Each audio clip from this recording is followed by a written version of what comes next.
Magandang araw sa ating lahat, mga viewers, subscribers. Sana nasa mabuti kayong kalagayan. Dito tayo sa isang ilog kung saan ay maglalakad tayo at maghahanap ng ating treasure marker hunting. Kung saan ito ay ilog na napakagandang maligo dito at ay napakalaki. At magbaka sakali tayo kung mayroon tayo dito makita ng mga markers. Hunting tayo ngayon sa isang lugar. Kung makikita natin sa unahan ay parang may nakatumpok na mga bato. Lalapitan natin. Tsadan! Dito sa side at mayroon tayo nakita na malaking kahoy na posible ang tawag doon sa amin ay tanag, na ito ay nabubuhay sa gilid ng ilog, mga ka-discover. Dito sa side niya at mayroon tayo dito na ispatan ng mga kakaibang hugis or forma ng mga bato na parang sinadya ng mga tao, na ito mayroon pa siyang square na doon sa unahan sa tawid ng ilog ay nakatumpok na mga bato. Hindi na natin malapitan doon, mga ka-discover, at ay malalim. Dito ay itong solido itong mga bato at mabibigat. Nakapagtataka, ito ay hugis pyramid. Kung makikita natin, para siyang nakatumpok ng mga bato nga sa tawid ng ilog. Dito sa unahan mayroon pyramid na possible nga isa itong markers ng treasure. Ito ang legit nga nakita natin nga hindi inaasahan. Underwater black bar, mga ka-discover. Napakaganda. Ito yung hinahanap natin, na para ito siyang takip na malaking bato. Napakaganda ito. Ito ang legit na nakita natin. Kahit sa paano ay nabigla tayo at mayroon tayong nakita na black bar stone na para siyang malaking bato sa ilalim, yung may butas, tinuturo yung bar na nakapoint doon sa unahan. Na ito parang may number 7 at ito ay nakatumpok na mga bato, na ito ay amazing na para siyang sun marker. Itong black bar ay hindi ito makikita kung malaki ang tubig. Ngayon, dahil sa maliit ang tubig, nakita natin underwater markers. Ito ang mahirap, mga ka-discover. Ito ay malaking kamay, hugis na bato. Dito naman, itong black bar stone ay tinuturo yung nakatumpok ng mga bato doon diretso sa kahoy, na isa itong legit na markers na yung bato para siyang matay, tinuturo yung black bar nga diretso sa puno ng kahoy or nakatumpok doon ng mga bato, mga ka-discover. Napaka-legit itong ating nakita, na possible dito ay isa itong treasure markers noong World War II. May heart pa dito, nang ibig sabihin dito ito ay mayroon sikretong kayamanan na ibinaon.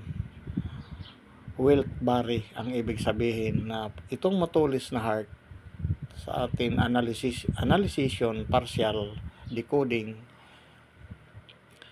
Itong boats naman ay nakaharap doon sa kahoy. Pag makita natin itong ganitong sign na red na heart, ay water deposit, mga ka-discover. Matulis ang kanyang unahan, hugis heart. Ang ibig sabihin doon ay nasa tubig, trap ang deposito. Itong mga hugis ng mga bato dito ay para siyang kakaiba na kinarbing siya, ito na pyramids na may dalawang siya engraved. Makikita natin to sa unahan, ayan ay big boulder din ito, puro siyang mga pyramids na in triangulation object between tree or rock. Ito ay para siya number 2 or river sign. Marami po yung kahulugan ng mga sign ka-discover. Pwede siyang 10 or 5 meters or reverse direction. Ngunit dito naman sa unahan ay makikita natin ito ay nakatumpok na doon yung black bar sa tubig nakababad. Kung hindi ito, sabi pa kanina, lumaki yung lumiit yung tubig, sorry, ay hindi makikita yung black bar na yon. Dito meron tayo na ispatan ay kakaiba. Meron siyang nakakalito na itong mga markers. Sa tingin nito mga ka-discover ay old itong kahoy. Hindi ito lumalaki nga tanag. Ngan nakaharap siya sa mga nakatumpok na bato. Na possible itong area ay mayroon sila dito sekreto. Ayan yan, kulot-kulot na ang kanyang katawan sa tagal. Ito ay under sa ilalim niya yung bato. Kung makikita natin ito mga ka-discover ay iba yung klase ng bato.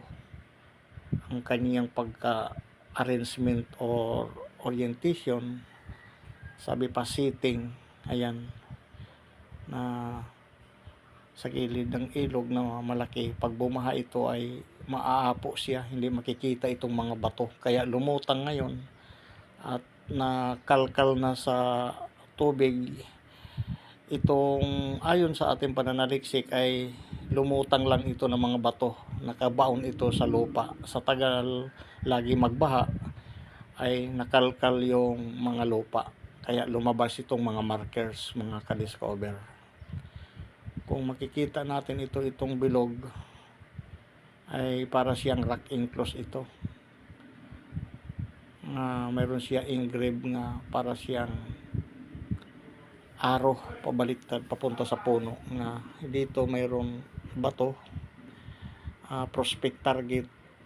Hindi tayo nakadala ngayon ng compass dahil sa maliligo lang sana tayo at na-encounter ito na mga tumpok na bato. Ito may kanji sign dito mga ka-discover. Kung atin i-analyze sa ating partial decoding, lalapitan natin. Ito ay direction or number or yan entrance. Ito 11 yan yung number, so number 2, 1 is para siyang kanji 3 nga may butas nga sa gilid nga atin analyzation or under the tree deposit. Pero marami po yan mga kahulugan. Ang ibig sabihin doon sa dalawa, number 2, 11 or reverse or direction. Kung bubuksan natin yung decoding ng treasure book, ito may eggs ito ng shell o golden shell, ito ng mga pula nga nakadikit sa bato. Dito mayroon tayo nakita na square. Ang ibig sabihin nito ay mouth, the rising sun, klaro. Mayroon siyang yung counter niya ay triangulation holes nga sa likod ng bato o triangulation object, bato or tree nga opening or mouth mga ka-discover. At mayroon siyang 5 holes, ibig sabihin 5 deposit ang nakalagay dito sa lugar. Itong square ay isa yang opening or lugar na dito sila nag-start sa lugar nito or dito na may kanji nga parang tree or direction, inulit ko lang, or pwede siyang number. Ayan yung pyramid dito, makita natin. Ayan, sun marker talaga itong mga ka-discover.